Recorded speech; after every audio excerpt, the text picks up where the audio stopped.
سلام من الله عليكم متابعي قناة سعد عبد الله. الدرس اليوم ان شاء الله غادي نستعملوا فيه عدة تقنيات، يعني غادي نمزجوا ما بين طرز رباطي والتنبات كيف ما تلاحظوا، والغرزة الغرزة الفرنسية، غرزة العقدة الفرنسية عفوا. وكما تلاحظوا انا هنايا رشمتها يعني في الثوب باش نربح الوقت. وطريقة الرشم راه طريقة الرشم في الثوب راه باينة، يعني تستعمل بابي كربون.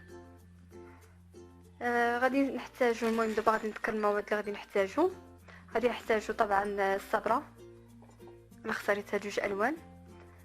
غادي نبرمها يعني بريم عادي على 4 شعرات كيف ما تلاحظوا. وغادي نحتاج البرة رقم 5. وفيما يخص التنبات، المهم في هذا الوقت هذا انا غادي نحتاج لهاد العقيق الابيض المكركب، لانني استعملت هنا غير الموف والابيض.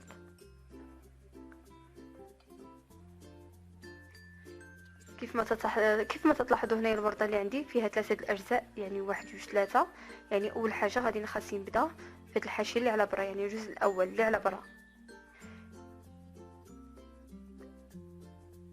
اول حاجه غادي نثبت البرا الخيط في الثوب. كاين عده طرق كل واحد وكيف يثبتها، يعني كي البدايه ديالو.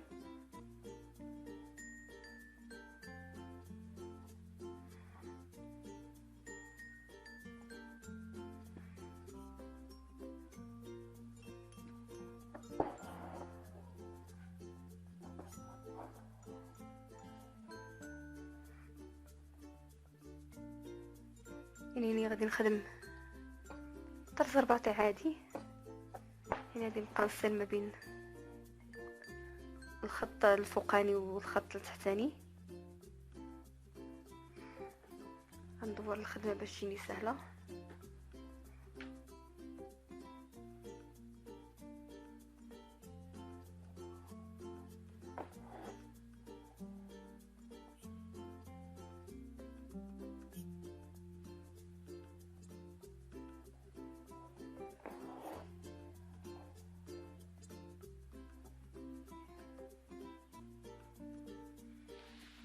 نبقاو غاديين بهذه الطريقه هذه، يعني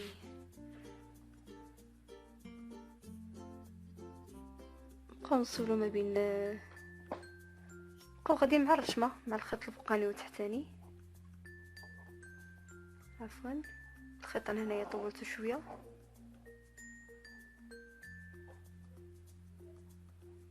من الاحسن تكون الضربه حدا الضربه باش تجي الغرزه الخدمه طرزه يعني مثبته وزوينه.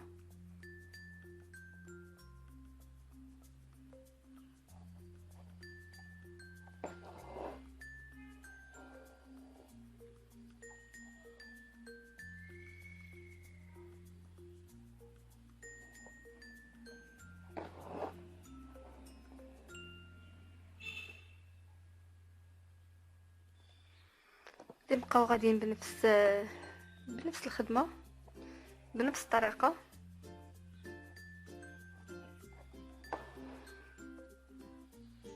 ومن الاحسن تبرموا الخيط على 3 شعرات باش تجيكم الخدمه رقيقه وزوينه.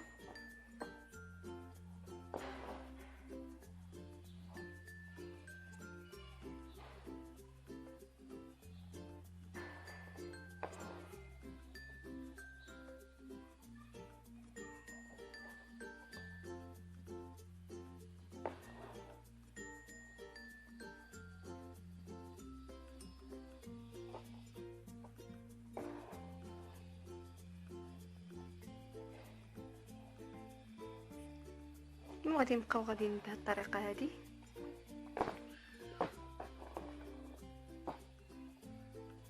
كيف ما تلاحظوا تنحصل على هذا الشكل هذا.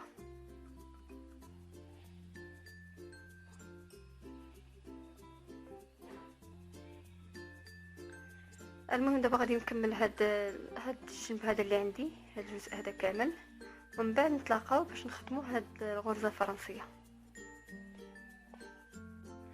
كيف ما تلاحظوا هنايا من بعد ما كملت الخدمه اللي بديت فيها، يعني كملت هاد الطرز رباطي هنا في هاد الجزء الاول. دابا غادي ننطلقوا غادي نجيو لهاد الجزء الثاني. الجزء الثاني مناش تيتكون يعني من غرزه العقده الفرنسيه زائد تنبات. في الفيديو السابق وضحت لكم طريقة عمل غرزة العقدة الفرنسية، ولكن غير هي بوحدها، يعني تجي عامرة. هنايا لا، هنايا داخل فيها تنبات، اذا خاصها تجي شويه خفيفه، يعني ضروري من الفراغات. هاد الفراغات فيهم فاش تنبتو العقيق. اول حاجه يعني تنثبتو، يعني ندخلوا الحرير في الثوب كما العاده، وكيف في الفيديو السابق، يعني من بعد تلويو 3 دلويات على البرة وندخلوا في الثوب.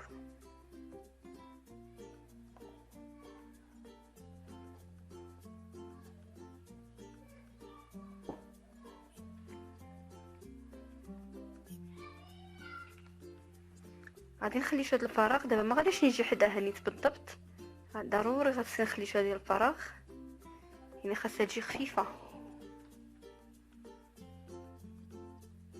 يعني واخا نجي في الاتجاه الاخر ماشي مشكل، ماشي بحال درس الفيديو السابق فاش خاصها تجي عامره مزيان.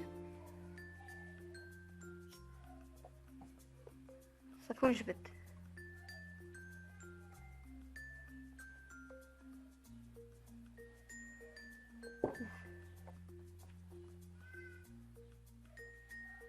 هي تجي شويه صعيبه في هذا باش تجبدي الحرير، باش تجبدي البرا.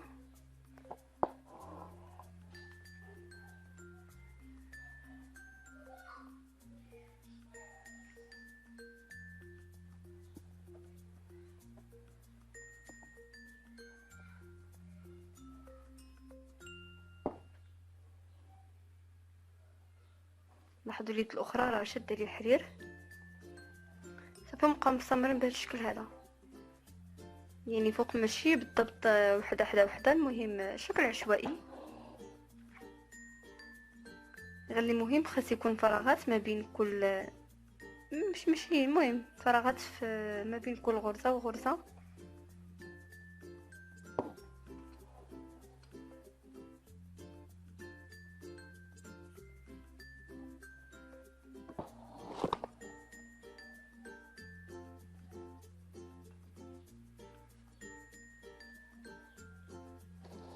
نتمنى التصوير يكون واضح. لاحظوا حتى المره الاولى والمره الثانيه والثالثه وندخلو.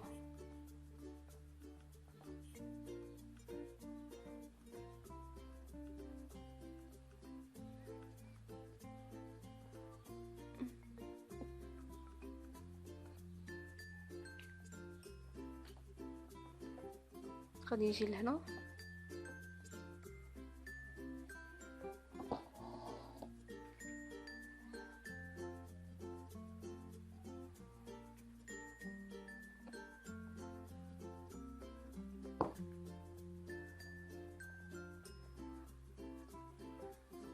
نبقى غادا بهذا الشكل هذا حتى نعمر هذا الجزء هذا كامل اللي عندي. كيف ما تلاحظوا هنايا من بعد ما كملت، لاحظوا يعني الغرزه كي جات، يعني ما عمرش بزاف. دابا ان شاء الله غادي نبتوها. النبات هو اسهل ما يكون.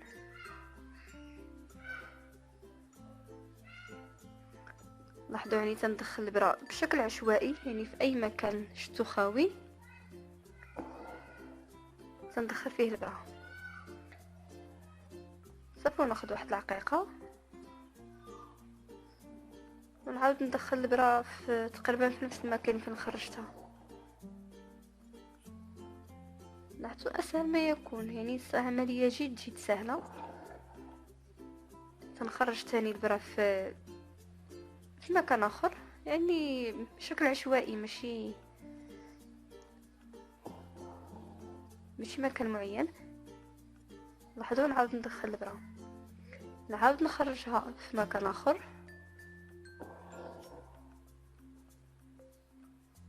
ناخذ واحد العقيقه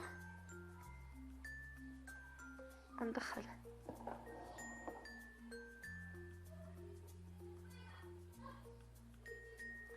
نبقى غادا بهذا الشكل هذا.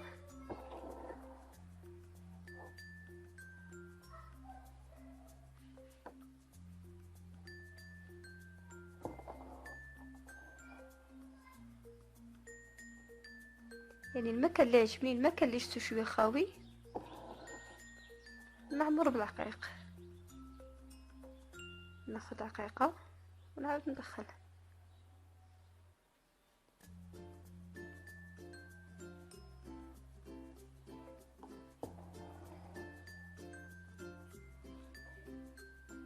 سمحوا لي قبيله قلت لكم الموف هو راه لون غوز.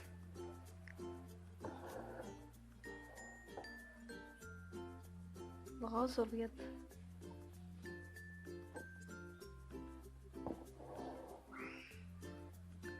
بالنسبه للوسط، المهم الشكل اللي يعجبك ممكن ديري عقيقه كبيره، ممكن ديري المهم باللون اللي اللون الابيض او الغوز. ممكن ديري نوع من العقيق اللي يعجبك على حسب الرغبه ديالك انتي. المهم انا غادي ندير لي غادي ندير واحد الشكل. من بعد ما نكمل بعدا هاد التنبات هذا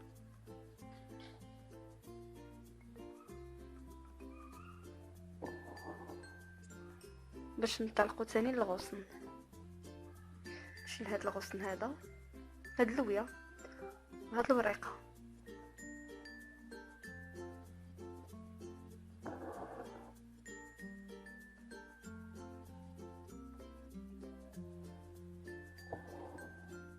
هاد الوسط هذا غادي نخليه، غادي نكمل هذا بالتنبات هذا نخليه حتى الاخر. دابا غادي نجي نوريكم غرزه الشده، يعني في طرز رباطي غرزه الشده غادي نمشي بها في على هاد الخطوط هادو. كيف ما تلاحظوا هذا هو الشكل النهائي. لاحظوا الرشمه كي تجي، وهذا الوسط هذا خليته حتى الاخر. لاحظوا هنايا دابا غادي نجي نثبت، غادي نجي نخدم يعني نطرز هاد الرشمه هذه اللي عندي هنايا. هنا غادي نستعمل غرزه الشده. طبعا عندي الحرير مبروم هذا البرا نمره 5 دائما. والحاجه تنثبتوا الحرير في الثوب، يعني في اول نقطه. انا ما استعملتش عقده، يعني ضربت غير في الثوب، يعني خديت واحد الطريف هكا واحد شويه، دخلت البرا وخرجتها ودخلت البرا في الحرير. لاحظوا.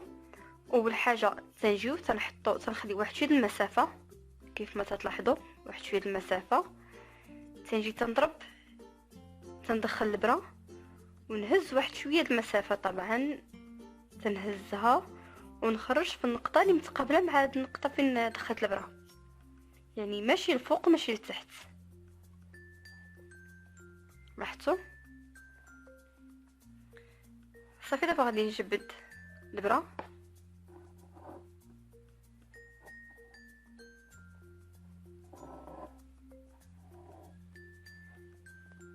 نجبد البرا مزيان، تنحصل على واحد الخيط هو هذا. شنو تندير؟ هاد الخيط هذا علاش تنحصل؟ تندخل فيه البرا. لاحظوا، شوفوا الخيط فين عندي الفوق، هذا جاي من الفوق، هذا الخيط هذا جاي للفوق يعني داير من الفوق. وهذا هاد البرا هاد الخيط هذا علاش تنحصل؟ هاد الغرزه هذه تندخل فيها البرا ونجبد لعندي لهاد الجهه. طبعا وحنا تنزيرو، لاحظوا غير بشويه.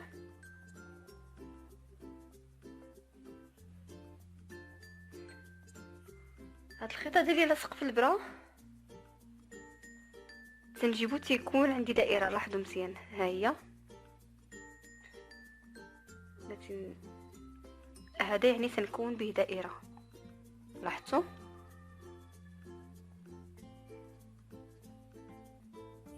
وتنجي تندخل في هاد الغرزه هذه. لاحظوا مزيان هاد الغرزه هذه، هاد المسافه، في هاد العين هذه اللي خرجت لي، ها هي تندخل فيها البرا ونخرج لقدام، يعني البرا تتمشي الاتجاه تنديوها للقدام. لاحظوا. وهذا الخيط هذا دايز من تحت البرا. صافي ونجبد الحرير البرا عفوا. صافي نجبد. انا هنايا طولت شويه الخيط ليها جاني شويه صعيب. لاحظوا مزيان تنحصل على اول شده اللي هي هذه. غادي نعاود معكم الثانيه.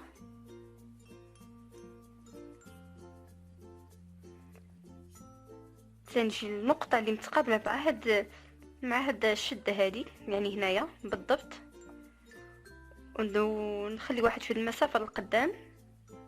لاحظوا مزيان النقطه اللي متقابله مع هذه اللي هي هنايا، المهم تنخليو شويه المسافه، وغادي ناخذ النقطه اللي متقابله مع هاد النقطه فين دخلنا البرا، هي هذه، غير شويه في الثوب.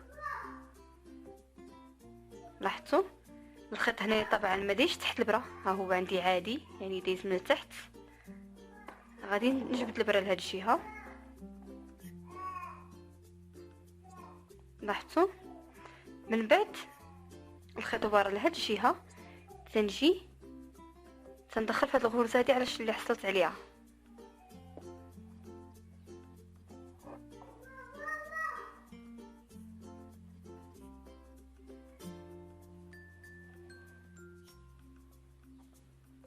من بعد شنو تندير؟ تنكون دائره بهذا الخيط هذا اللي عندي، ها هي الدائره. لاحظوا مزيان. طبعا وانا تنزير في الحرير تنزير في الخيط، وندخل في هاد الغرزه اللي تكونت عندي هنايا من تحت. طبعا وانا البرا تنجيبها الاتجاه القدام.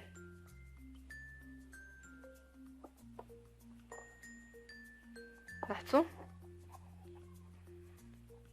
يعني البرا تندخلها في ديك الدائره اللي كونت، تنحصل على الشده الثانيه.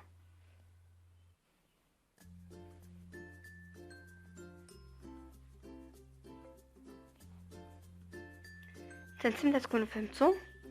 المهم دابا انا غادي نبقى غاده بهذه الطريقه، يعني غادي نجي للنقطه اللي متقابله مع هاد الشده هذه اللي هي هنايا. غادي ناخذ شويه المسافه ونخرج في النقطه اللي متقابله مع هاد فين دخلت البرا، عفوا. نقرب الكاميرا باش تبان لي المهم تبان لكم اكثر. لاحظوا مزيان. ونجبد البرا لهاد الجهه.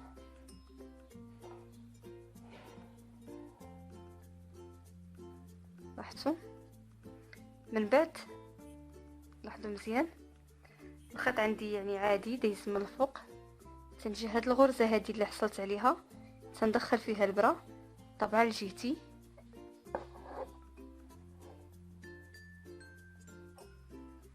هنا فين غادي نكون دائره، وهاد الغرزه هذه اللي حصلت عليها لاحظوا مزيان تتكون لي واحد الغرزه هنا لداخل فيها من تحت منها تندخل البرا ونخرجها للفوق.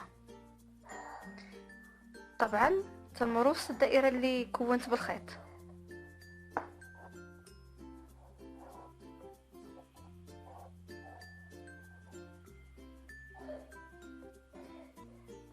ونبقى غادا مع الرشمه، يعني غادي ندور بهاد الغرزه هذه، غادي ندور بها. المهم غادي ندوز بهاد الطراساج هذا اللي عندي هنايا، ومن بعد نوريكم الشكل النهائي كي تيجي. كيف ما تلاحظوا هنايا من بعد ما كملت غرزه الشده، انا هنا بديت في التنبات، يعني استعملت هذا النوع هذا الجوهر. يعني تندخلوا العدد اللي بغينا، مثلا غادي ندخل 4 دقيقات او 3 على حسب. كاينين جوج طرق ديال التنبات انا وضحتهم لكم قبل في فيديوهات سابقه، اللي جاتكم سهله هي اللي ديروا. لاحظوا انا دخلت هنا 4 دقيقات كما لاحظتوا. تنشوف اخر نقطه، يعني تنحاول يشدوا بلاصتهم كاملين. اخر نقطه تندخل البرا، لاحظتوا.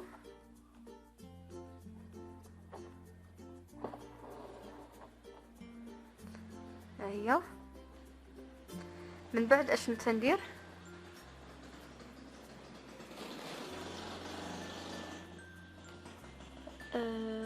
تجي تنثبت ما بين كل عقيقه وعقيقه. لاحظوا مزيان مثلا هنا تنتمنى التصوير يكون واضح. دابا تندخل البرة من هنا، تنخرج البرة من هنا وندخلها من هنا.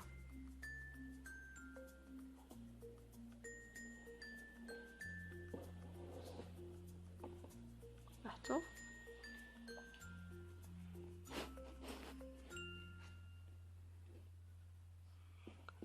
نجي تاني الجهه الاخرى. لاحظوا مزيان هنا وندخلها في الجهه الاخرى، يعني ما بين عقيقه وعقيقه تنثبتو مزيان. ونعاود ندخل في العقيقه اللي مواليه اللي هي هذه.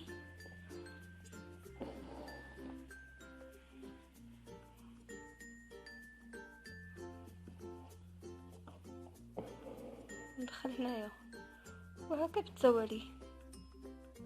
ممكن نستعملوا العقيقات كاملين يعني بلا ما نديروا بالحساب 4 ولا المهم.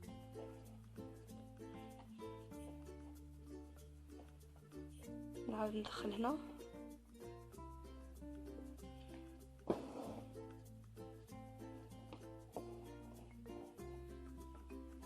نحاول نجبد الخيط كامل ندخل هنا. لاحظوا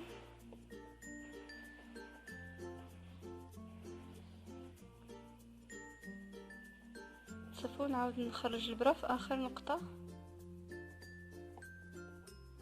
في العقيقة الاخيرة ولا جوج تالي اللي عجبكم.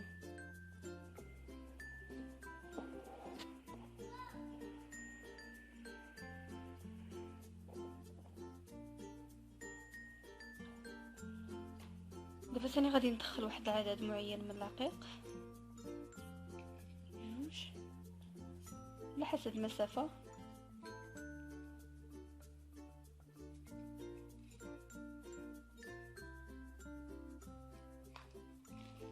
انا عندي هنا 5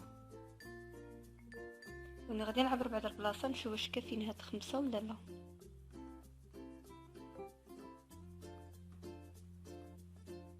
كيف ما لاحظتوا المكان هو هذاك، يعني مكان مناسب. يعني في اخر نقطة غادي ندخل البرة.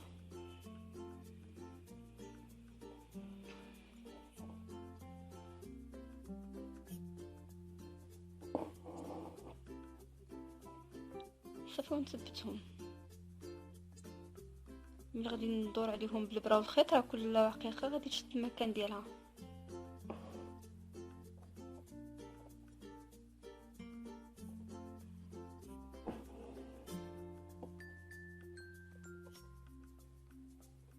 ممكن نتوما تستعملوا موزون ما بين كل عقيقة وعقيقة على حسب الرغبة ديالكم، كل واحد وذوقه.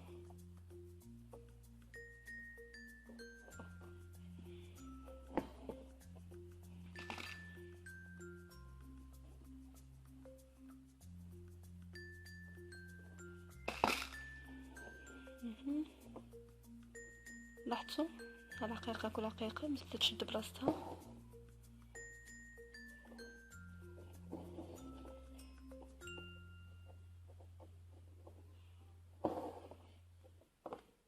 انا تنخدم غير بشويه باش كل واحد يفهم، لان العديد من الاخوات تيخليو لي رسائل تيقولك تنزل بشويه في الخدمه.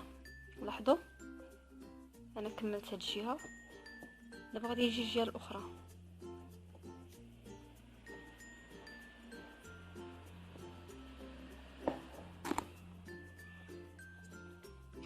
نفس الشيء غادي نهز واحد العدد معين، ممكن نهز اكثر ممكن نهز 7 دقائق على حسب.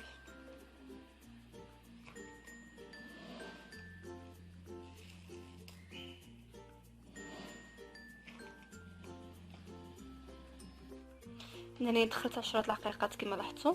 غادي نعبر المسافه ديال هاد المكان هذا اللي عندي اللي خاصني نعمر. لاحظوا صافي نفس القضيه نفس هذا الخدمه. غادي نجي لاخر نقطه غادي ندخل البرة كيف ما لاحظتوا وندير نفس العمليه اللي درتها هنا غادي نديرها في هاد الجهه الاخرى. المهم انا غادي نكمل العمل من بعد نتلاقاو. كيف ما تلاحظوا هذا هو الشكل النهائي لرشمة اليوم، اللي مزجنا فيه ما بين الطرز الرباطي والتنبات وغرزة العقدة الفرنسية وكذلك غرزة الشدة. لاحظوا انا هنايا ضفت هذه الورقه هذه، لكن ما وضعتش الطريقه لان الفيديو كان يطول بزاف، لكن سنوعدكم ان في الفيديو المقبل ان شاء الله غادي نوضح لكم الطريقه ديال هذه الورده زائد هذا التنبات هذا للوسط. وهاد الطريقه هاد الورده هذه انا خدمتها هذه شي 3 سنين في قفطان، يعني تنمزجوا ما بين الطرز والتنبات. لاحظوا الشكل ديالها كي تيجي، يعني مرات نديروا التنبات هو اللي في الجنب والطرز هو اللي في الوسط كيف ما تلاحظوا هنايا، او العكس تنديروا هنايا الطرز وفي الوسط تنبات. انا تجرأت بزاف ودخلت اللون بزاف. لاحظوا المزج ما بين التنبات والطرز، راح لاحظوا الشكل كي تيجي. وكما تلاحظوا الطريقه الثانيه ديال الموزون، يعني ماشي الطريقه اللي متعودين نشوفوا تجي موزونه واحده موزونه، هذا تيجي كامل واقف. لاحظتوا كي تيجي. ان شاء الله نوضح المهم نوريكم الطريقه في دروس مقبله.